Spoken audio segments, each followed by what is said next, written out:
Greetings on the first day of autumn. Welcome to the Malcolm Renfrew Interdisciplinary Colloquium for Tuesday, September 22nd, 2020. My name is Kenton Bird, and it's my honor to co-coordinate this series with my colleague Dan Buckvich, broadcasting live from the bleachers of the Kibbe ASUI Dome today. And you see the wonderful ceiling of the dome and the backdrop. Our topic today is pandemic pedagogy in the performing arts, and we'll have perspectives from dance and music live. Music and theater live and dance in a recorded form. But before introducing today's panelists, let me tell you about next week. Tuesday, September 29th will be our 6th and final program devoted to COVID-19 and its consequences. The speaker will be Tanya Miura from the Department of Biological Sciences, who will speak about the science behind vaccine development for COVID-19. So I hope you can attend that program. And then starting in October, we'll move to some different topics, arts, humanities, social sciences, as we move through the remainder of the semester. Since March of this year, COVID-19 has turned higher education upside down. Faculty have adapted to teaching remotely or maintaining social distance between students in face-to-face classes, tutorials, and labs. The challenges are especially acute for the performing arts, whose disciplines rely on the relationships among directors, performers, and audiences. So in this presentation, faculty from theater arts, music, and dance will describe how they are engaging students in this new environment. We'll begin with Rob Caisley, chair of the Department of Theater Arts, and follow with Vanessa Sielert, director of the Lionel Hampton School of Music. The third portion from Bell Baggs and Melanie Meenan in Movement Sciences, the program in dance, will be via a YouTube video. And because we can't actually show the YouTube video in Zoom without having some buffering issues, what I'm going to do is provide the link to that video in the chat, and then you can watch that later. But we'll do Rob, Vanessa, and our Q&A related to their disciplines, and then adjourn the live portion of the program today. So thanks for bearing with us. And Rob, I'll let you start to tell us what's going on over in theater and how things are different now than they were before the lockdown in March of this year. Okay, well, thank you, Kenton, for inviting me. I think this is my third or fourth time speaking in the series, and I'm always honored to be asked because Malcolm Renfrew was a big supporter of the arts. And I actually just want to share a brief anecdote about Malcolm. I first met him some 20 years ago when I first came to the university in the lobby of the Hartung Theater.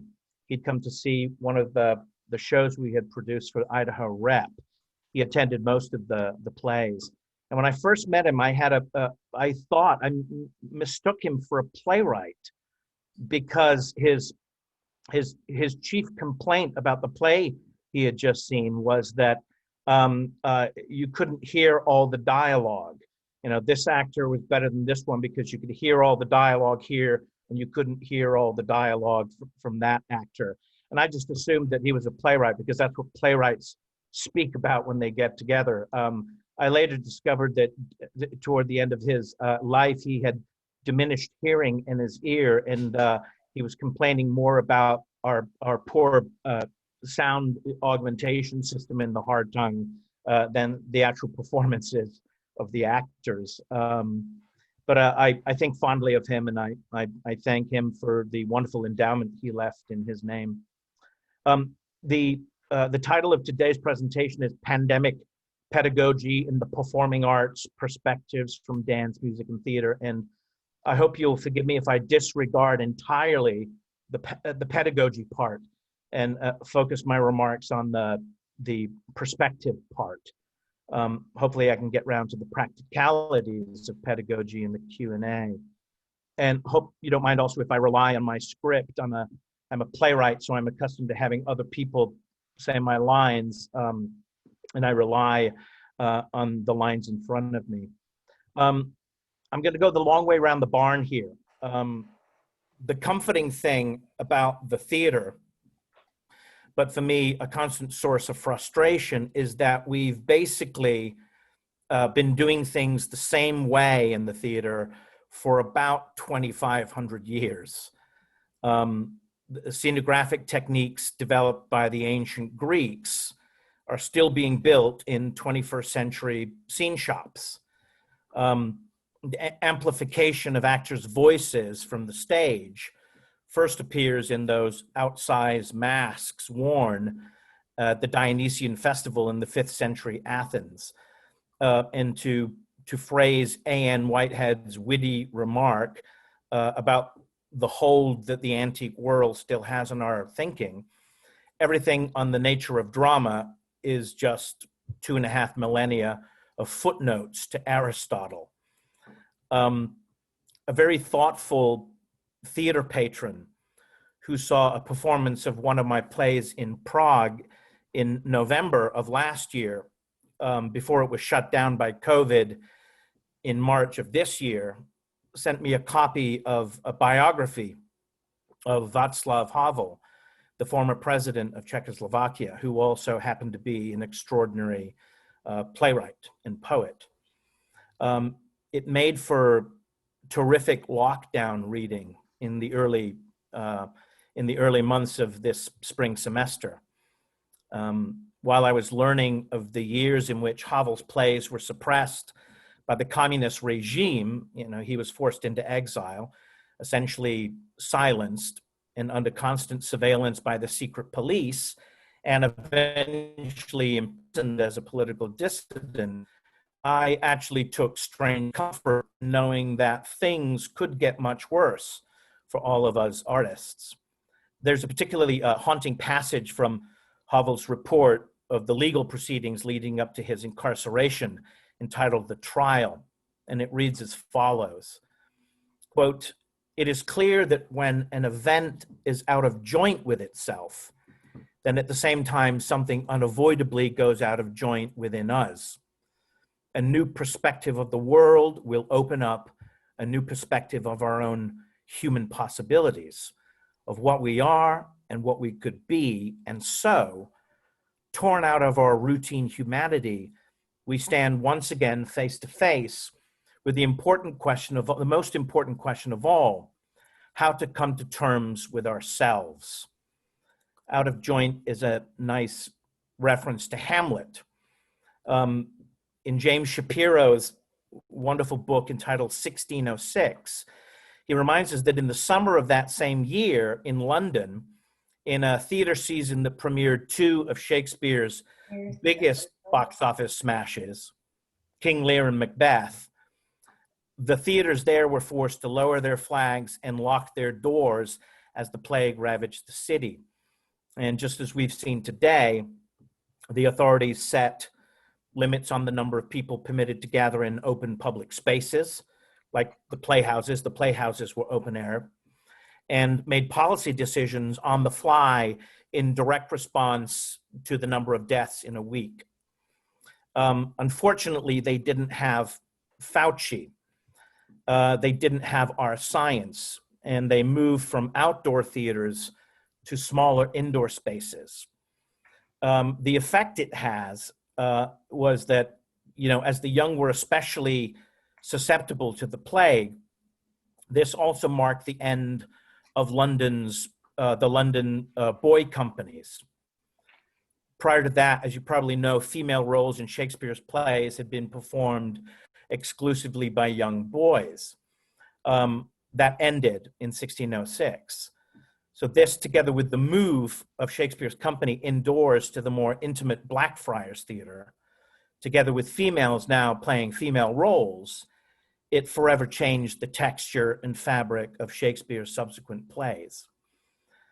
So I use these examples only to illustrate that pandemics, both of a biological or a political nature, don't simply change the way we do things in the theater, but it also profoundly changed the way we think about why we do things in the theater. The philosophy shifts. And since mid-March, we have all undergone a profound and seismic shift in thinking about the nature and purpose of drama and storytelling in general. In Havel's words, torn from our routine humanity, we've been forced to undergo a period of intense self-examination that has challenged traditional notions that had remained unchallenged for decades, centuries even. Who we are telling stories to, who we are telling stories about, whose stories need to be amplified, whose stories need to be decentered.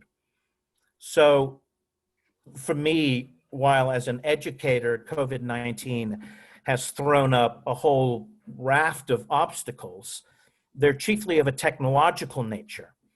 As a playwright, it's actually been an exhilarating time in that the custom and the orthodoxy, or what we might call our habits of mind, are being challenged and tested and scrutinized. And I think it will have a monumental and lasting effect. If in my Havel analogy, COVID-19 is the stifling force preventing us from getting our stories out into the world, then Zoom is the samizdat of our time. Thanks.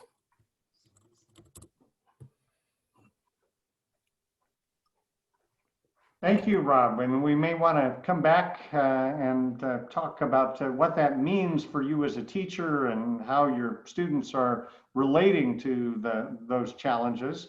But I want to leap across campus, at least metaphorically, to the School of Music. And Vanessa, if you wanted to just tell us a little bit from your perspective, what it's been like, especially this fall, teaching outdoors and in strange places like the Kibbe Dome, and how your faculty and students are adapting. Sure. Yeah. Thank you, Kenton, and thank you, Rob, for your words too.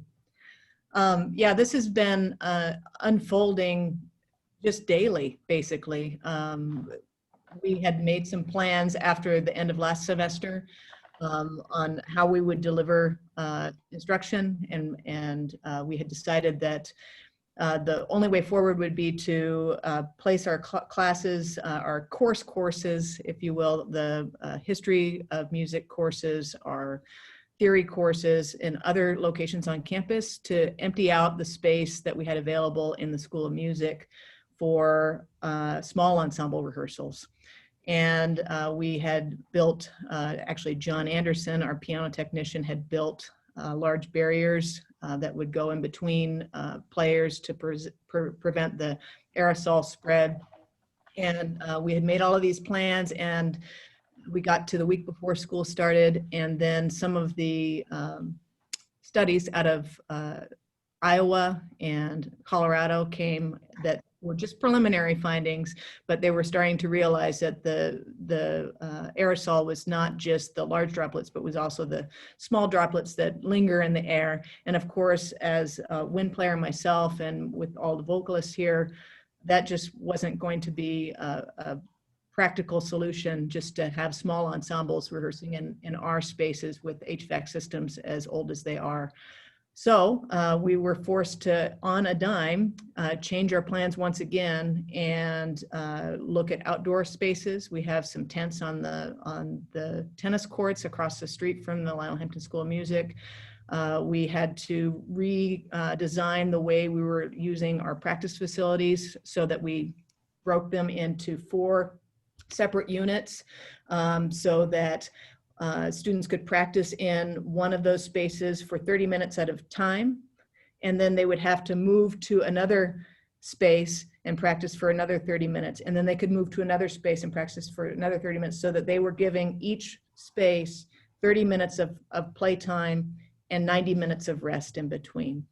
This all happened the week before school started. So moving outdoors with rehearsals and lessons, wind in particular and voice in particular, and then allowing our spaces to rest. Bringing the bathroom door.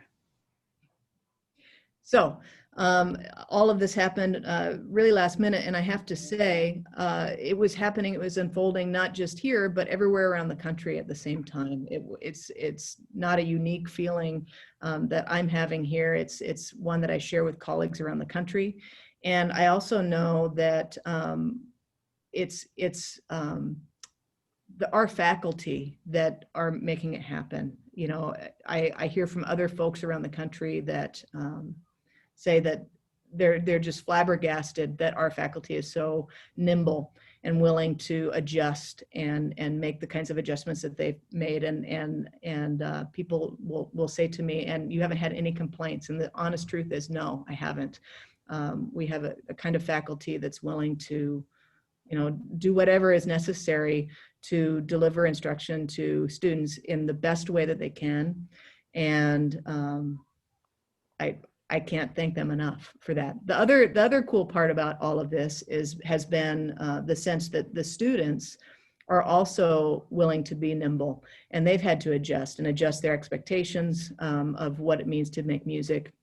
Right now, every student has one ensemble experience. And for those of you who know our music program, you recognize that there are many, many ensembles on our campus that students participate in. And students will participate in, say, for example, a jazz choir, but they might be a saxophonist, and they're also participating in a jazz ensemble, and they're participating in a wind ensemble, and they're also participating on flute in the concert band. That's not happening this semester. Students have one ensemble experience that is very different, and they only get to meet at a half an hour a time a piece in the dome. So that's a different experience. So it's constantly unfolding. And it will shift again, and we're prepared to deal with that too. We've been blessed by athletics, allowing us to use the dome all day long for rehearsals. They're currently practicing outside, but we know that someday they're going to want to come back inside, and we'll have to make an adjustment then. So we're prepared to deal with whatever comes our way, but it is very different. And I'm just hopeful that when all of this is over, that everyone is so thankful for the time that they got to spend making music now, but then also they are so hungry to get back into a space where they can make music together again, that the music department, the theater department, dance, all of these things just explode. I think people are going to be very, very hungry for that live interaction. Great. Thank you, Vanessa. And I'd like to invite our audience to submit questions in chat. And while we're waiting for that, I have one follow-up for Vanessa. I walk to and from the admin building almost every day, and I see the students practicing and some of the ensembles and one-on-one studio time on the tennis court. I wonder what happens in a few weeks when the weather turns foul. Where are those activities going to be relocated? So what we'll do, and this is all dependent on the weather too, and people's tolerance to that. In some cases, people will stay out there absolutely as long as they possibly can. With brass instruments, they can stay out there a lot longer probably than other instruments. But when we do have to turn to being indoors for the wind players, they just simply can't perform in our spaces. The HVAC systems don't turn over the air quite enough to allow for people to play for more than 10 minutes at a time without giving an hour off in between. So we'll move to a Zoom format for most lessons, and those Zoom format lessons, well, we could move to Zoom format. It could be that it's just a direct Zoom. We're working on a new technology called SoundJack. It's a low latency technology that is being tested out by us and other people around the country to see if it might work to have live collaborations or a more interactive lesson where the faculty member can play with the student. So hopefully we'll get that kind of under wraps. There's another type of lesson that we can do where a student would make a recording of what they're working on, and then they can either Zoom with their teacher or they can actually meet face-to-face with their teacher and can go through their lessons that way. So that's kind of the style of lesson we did last semester when we went out on short notice, but we can go back to that. So Rob, are you acting and directing faculty using unusual spaces or working outdoors or in the shop of the Hartung or in different places around campus? Well, the only class in our department that's currently outside is a scene painting class. And that's so that we can set up tables, and typically that's done on the Hartung stage. You need a flat surface for everyone to put down the flats and slap the paint around. It needed to be close to the Hartung because you need to have access to a sink, a paint sink, and opportunity to clean all the brushes. But we've moved that class outdoors, and in the when the weather turns badly there, they'll just move back in and sort of high flex it, have fewer people actually in the scene shop at any given time. But what we're doing is we're for example, we are presenting our main stage productions this semester entirely on Zoom. And it's not just the format in which we're delivering them to a performance, it's also the format in which we're rehearsing. So people are rehearsing in their residences. In some cases, we are creating we're using office space in Shoup Hall, where there is a fast Ethernet connection to the university's T1 line. And we can use those offices where we can neutralize the space. We can put up backgrounds. We have purchased a lot of high-end microphones and we have a lot of theatrical lights, but theatrical lights are very hot lights. So we've had to invest some money in a different kind of lighting system for Zoom. And so each of the actors in a particular performance, for example, are given a good microphone, high quality camera, a lighting rig, and neutral backdrop. And I think the person who's probably going to be working the hardest this semester will be our props person. While we're not using full props in these Zoom readings, the occasional passing of an envelope from one frame to the next does tend to create the sense of verisimilitude that the characters are all in the same location in a particular scene. So we're finding that we have to find multiple props, 5 of the same pen, 2 of the same envelope, so that each actor can have the same prop around them and, manipulate it in the scene, and it creates the illusion that they're in the same space and that they're passing items back and forth.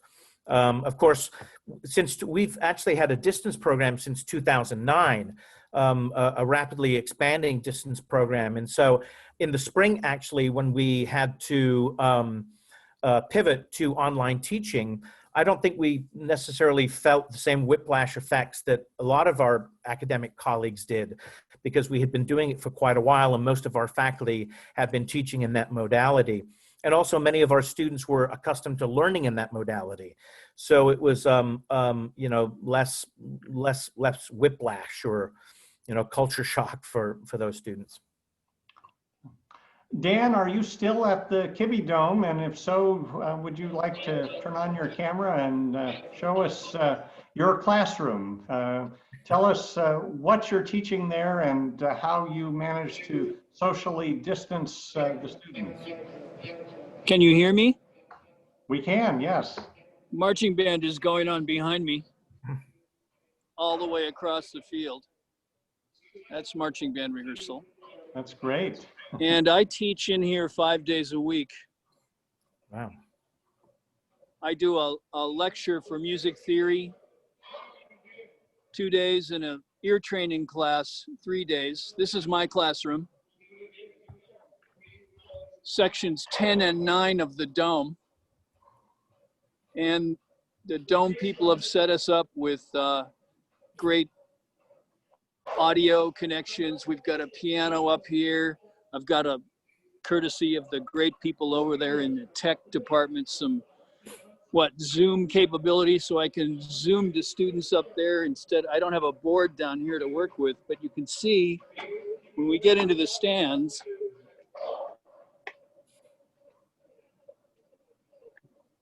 we're at a 15-foot distance.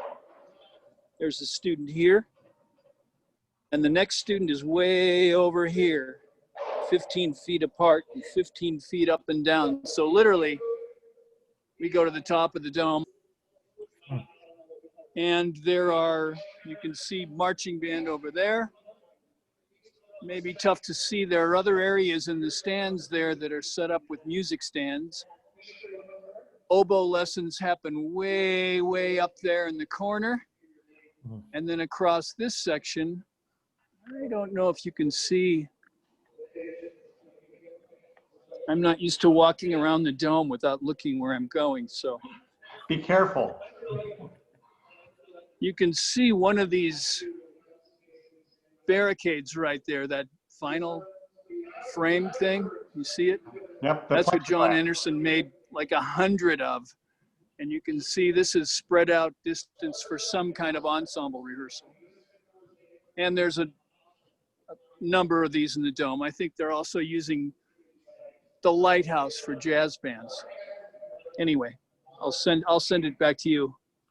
So Dan, before we let you get on to your next class, could you turn the camera over to the marching band again? Because we have a student question. Tristan is wondering, how has COVID affected the number of students in marching band? So how many folks are over there compared to those who would have been on the field at this time a year ago? Well, occasionally they meet everyone, which is their normal size. The difference for them is they can't play their instruments. They're just drumming over there. That's what they're doing this semester. We can't be on the field. We can only be in the stands. No one's quite sure. If you look at the field, you can see see all that black stuff? It's pieces of tire. It's all this rubber stuff, and no one really knows how that deals with virus particles. And so I'm always sitting down there when I'm lecturing, wondering what's happening here. But marching band meets 5 days a week, and I think Spence has them different groups at different times. Well, great. Thank you, Dan, and appreciate your participation. It's nice to bring in another location to the meeting today. I have a question from Rich, and this could be for Rob, Vanessa, or Dan. What is something from your teaching experience that you might have taken for granted over time, but now you know is important to maintain as part of your practice today? So something that maybe has carried over from the days of face-to-face teaching to now what you're doing remotely. So Rob, any thoughts on that?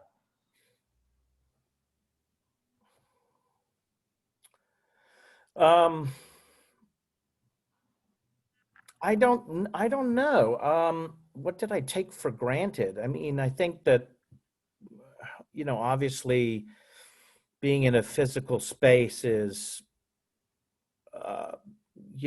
essential for human communications. But I have been actually profoundly moved by how the emotion still comes through the technology. When we've done readings of plays, for example, I thought that it would mute the emotional impact of a story, and it doesn't do that. In some ways, since you're in perpetual close-up in a Zoom session, it actually amplifies in many ways what an audience would not necessarily see in the actor's face from beyond 15, 20 feet. I do think that I do miss being able to have students visit the office and borrow a book and talk about something that they've read. And you can do that, but I'm not handing things out. It was like a circulating library in my office before COVID it was one of my favorite things to sort of, say to a student, because you're talking about that, you need to read this, go read this, and then come back and we'll have a cup of coffee and talk about it. That's disappeared. And now I actually made a note of I had 38 Zoom meetings in the first week of classes, most of them short 30-minute meetings with students. And it feels like an awful lot of time to be spending on Zoom, but it's not quite the same effect as being able to meet people in the office. So I sort of miss that. I miss the analog world. So Vanessa, anything to add from your experience? What did you take for granted that isn't happening now? Well, I took for granted just the slow learning of technology. I was somewhat non-technologically savvy. And so, but now everyone has had to get up to speed really very quickly. Yeah. I think that what's come out of this that's good is that we've had to come up to speed really quickly. It's accelerated everyone's learning curve. And I think that it's also accelerating, Zoom's coming out with ways that music can happen on Zoom, and the sound jack technology and Jackrabbit and all these things where people are trying to come up with the collaborative elements. And I think what it has also pushed is our own faculty to look at how can we continue to deliver some aspects of what we do at a distance after this pandemic is over. How can we take what we've learned and continue to make it, I know that Rob has had this distance MFA program for quite some time now, and it's very successful. I had looked at it kind of jealously for a while, but I wasn't really moving towards that as hard as I am now, because I recognize that things are changing rapidly, and to be and on your feet at the end, you have to look ahead. Another question from Nancy, who asks, for students in the performing arts who are preparing to graduate, what can we as faculty members do to help them find work or even secure auditions in the midst of a pandemic? And she worries how difficult it is for new grads in these fields to enter a job market that has been turned on its ear. So any advice to your seniors who are about to go out into the world in December or next May? Are there still jobs out there for musicians and actors and directors and designers? Yeah. Well, thank you for that really tough question. And it's, it's a heartbreaking question.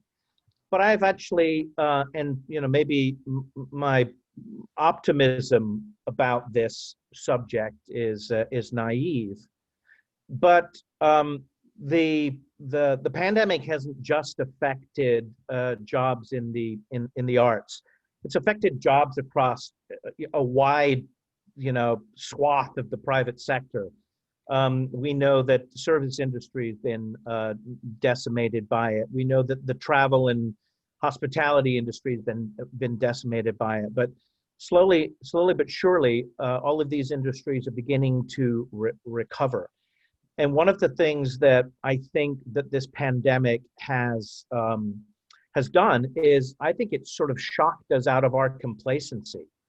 When I talk to the students who are in our distance program, who for the most part have been people who've been working in the professional theater for 5, 10, 15, sometimes 20 years, one of the things that I discover is how diversified their skill set is. That to have a life in the arts, one has to be able to not just be an actor, a director, or a playwright, but to also know how to run a light board, to also know how to organize a new play festival, also know how to do basic scenographic design. And I think that what we have seen since March is for about 3 or 4 days, the American theater was at standstill. And then on the 5th day, suddenly we started to see the virtual space just completely filled with content. And it's interesting when I it's surprising that in the 21st century, the thing that you have to constantly remind people about is that the arts are not frivolous, and that they have extraordinary value, not just intrinsic, value from a humanistic point of view, but economic value. And one of the things that I note with irony, that in March, when we all shut down, the government wasn't particularly helpful in helping us out. The food service industry kind of shut down. Transportation sort of shut down. And what did we all do? We turned to the arts. We sat in our living rooms and we turned on our television. We began to stream that prodigious amount of quality arts programming that just happened to have been canned prior to COVID-19.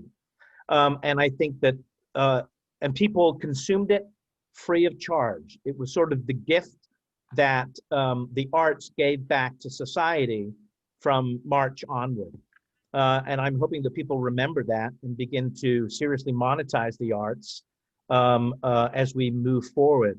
But I think that Vanessa's right. There's going to be an extraordinary renaissance in live arts programming.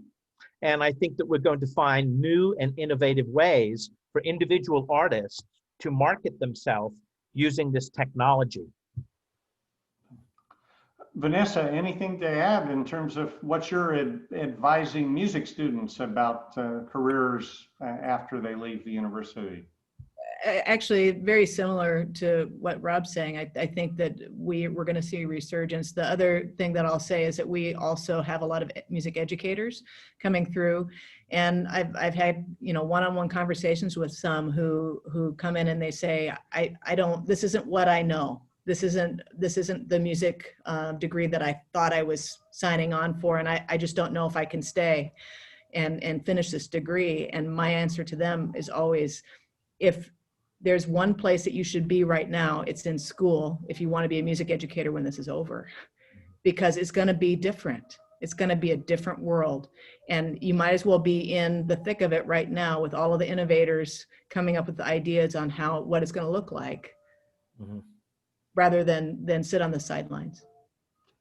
So Rob, I wanted to go back to something you said earlier about those 30 half-hour Zoom meetings during the first week of the semester. And we have a question in the chat, I think from Kelly, who wonders, I know that we hear about Zoom fatigue amongst those who Zoom all day, but has there been any discussion about audience Zoom fatigue, people who are watching these performances on their small screens? And she wonders, particularly since theater often has an older audience, at least traditional theater, is this audience capable of being as nimble as the performers and directors and producers are?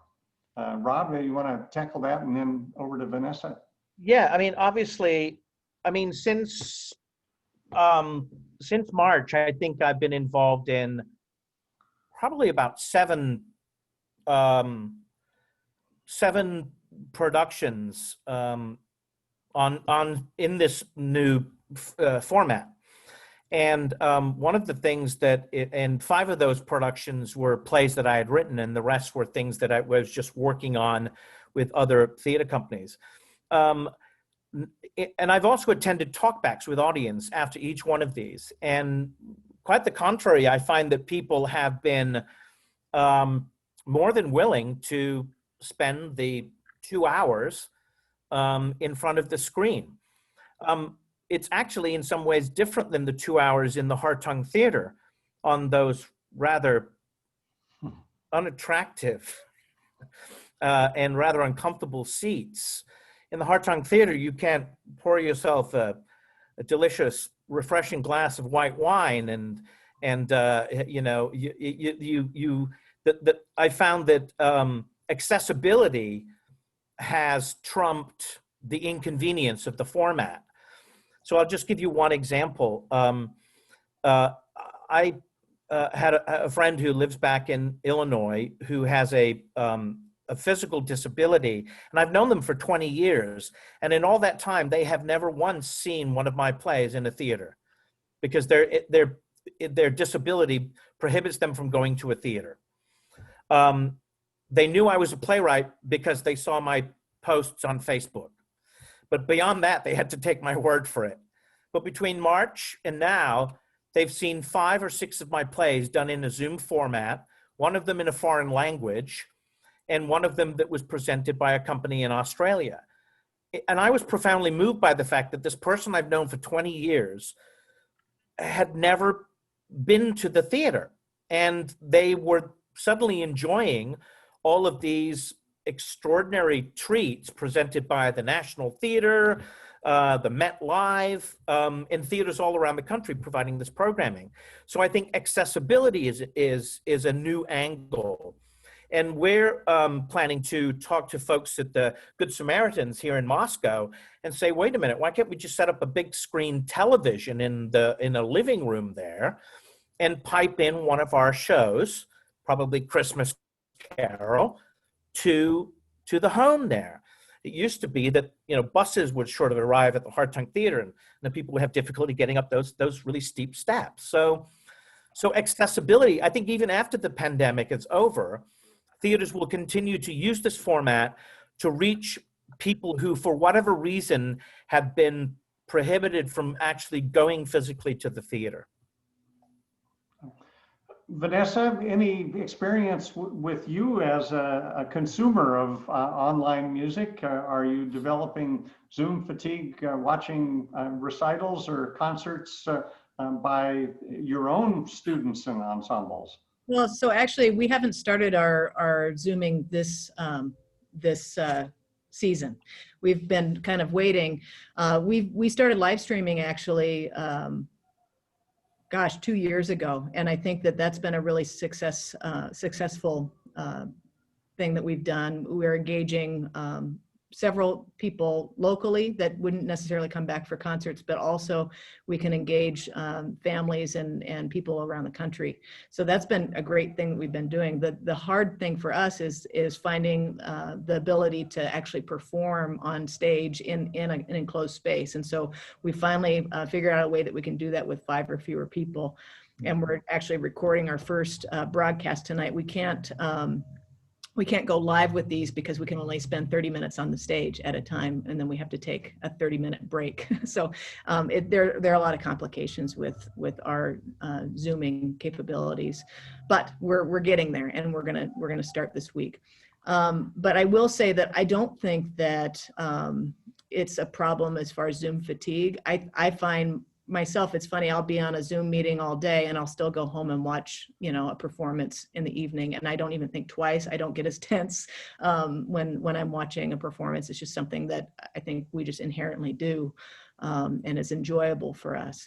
I think one of the problems that we see, and I'm sure Rob's considered this too, is that then the revenue stream stops. And for us, our concerts contribute to our scholarship funds. Mm-hmm. And so without that revenue stream, that's an incredibly hard thing. And to monetize these events on Facebook or on Zoom or any way is really, really difficult. It's really challenging to get the consumer to purchase anything because they're so used to getting it for free.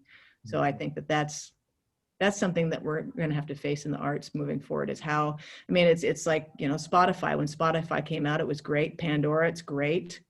People get all the music for free, and then there's no reason to purchase a CD anymore. So it's kind of slowly eating away at our ability to make a living. Vanessa, tell us where the audience can find information about those Zoom or recorded concerts once they get started again. They will go up on the register, so you'll be able to find it there. We haven't advertised anything yet because, like I said, tonight's going to be our first recording project, and then we'll advertise when that will be broadcast. But you will see that advertised widely. This is the point in the program where I would introduce Melanie Meenan and Belle Baggs from the program in dance. But because they're both teaching at this time, they have recorded their presentation, and I have just put that in the chat. Immediately following, Rob is sharing theater productions and events calendar there. But I would encourage you to take some time after our program today ends today and watch the YouTube video about the challenges of teaching, rehearsing, and performing with social distancing and some of the innovative things that they've done over in that program. I wanted to invite another question from the audience. If any of Professor Mosley's reporting one students have a question that they would like to interject, we've got about 5 more minutes before we need to wrap up.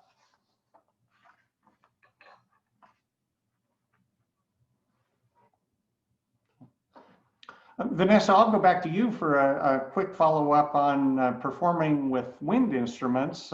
I saw the pictures in the Daily News over the weekend of the instrument masks, the covers of the bells of brass and woodwind instruments, as well as the face mask with a little slit for the mouthpiece to go in. Is that something that your faculty will be using, or is it something that's been, you've got a demo, there you go.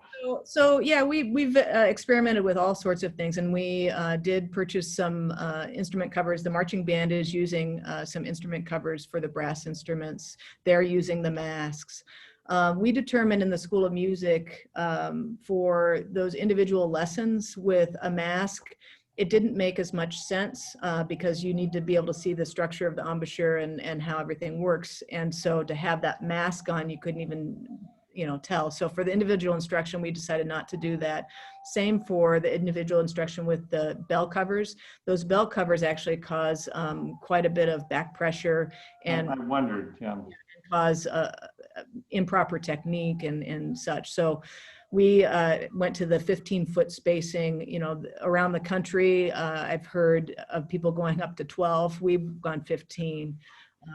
We're, being ultra cautious, but we've decided not to use those things. The other reason for not using the masks is I found when I practiced with one, I would put the mouthpiece in, I'd perform, I'd take it out, and then in order to get the mouthpiece back in the mask, I would have to put my hands on my face. So that didn't seem to be very logical. So we just determined here in the School of Music, it made more sense to use more distance and play outdoors. So, well, thanks for that clarification. So, Rob, Vanessa, any parting thoughts, things that we should be looking forward to later this semester or in the spring, or something that might give us some inspiration as we deal with each day's grim COVID news? Well, I mean, I posted some of the events coming up in our department. In addition to plays that we're streaming, we decided to beef up a virtual guest speaker series, which has been very successful for us. And we've been inviting people, not just our students, but people in the wider community to attend those. They're called green room chats. They happen every Friday. And this semester we've been focusing primarily on BIPOC theater artists.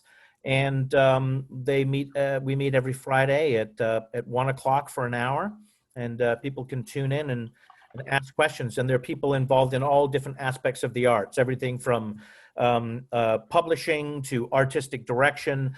This Friday we have 2 theater artists from Mexico City who are going to tell us about the theater scene in that city. But yeah, they're pretty interesting. And we've also found that our students, to manage a lot of the stress, we've decided this year to allow our students to decide what level of participation they wanted to have in all of these events. Some students have opted to not be involved in productions and just to focus on their studies. They didn't feel like they had the headspace to be in class all day on Zoom and then in rehearsals in the evening on Zoom as well. And we decided to, let the students, set their own course this semester. And I think that's gone a long way to earning some goodwill with our students and also to reducing stress.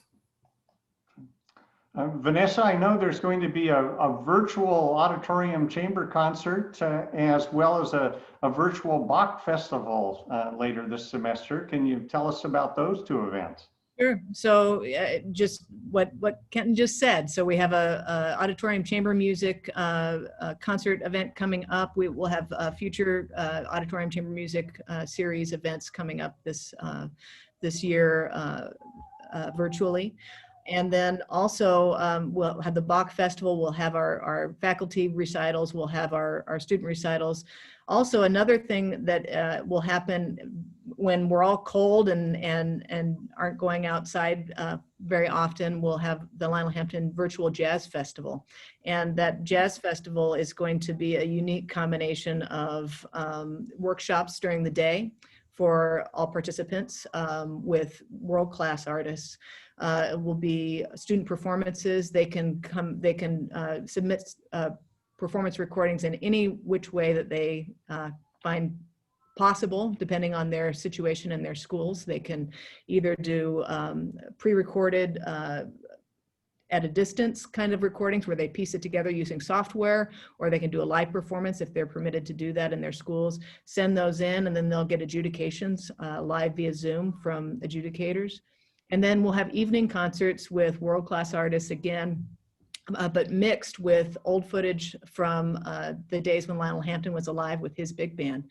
So it'll be a kind of a mix concert of a live performance for the Lionel Hampton Jazz Festival, and then also some footage from festivals past. Well, that's great. And that'll be at the usual festival time at the end of February. Absolutely, yes. So, well, looking forward to that. So, before we go, and I would like the audience to stick around so we have a chance to thank our presenters today, but I wanted to share with you information about the Borah Symposium. The Renfrew Colloquium has a long history of cooperation with the Borah program, and we often share speakers, although this year, because the symposium is being done live, we don't have any overlap next week. But next Monday and Tuesday, the 28th and 29th, two programs, an opening keynote on the 28th by Beatrice Fien, the Executive Director of the International Campaign to Abolish Nuclear Weapons. And on Tuesday, the 29th, a closing keynote by Kim Campbell, Canada's first and only female Prime Minister. So there should be an interesting program, and I will put the link into the chat for the Borah Symposium schedule, and hope you'll take advantage of this wonderful program now in its, I think, close to its 60th year, but for the first time in a virtual format. Next week at this time, 12:30, we'll have the science behind vaccine development for COVID-19 with Tanya Mayura from the Institute for Modeling, Collaboration, and Innovation. And I would like, if I could ask everyone in the audience, if you would turn your camera on so our speakers can see who was in the audience today.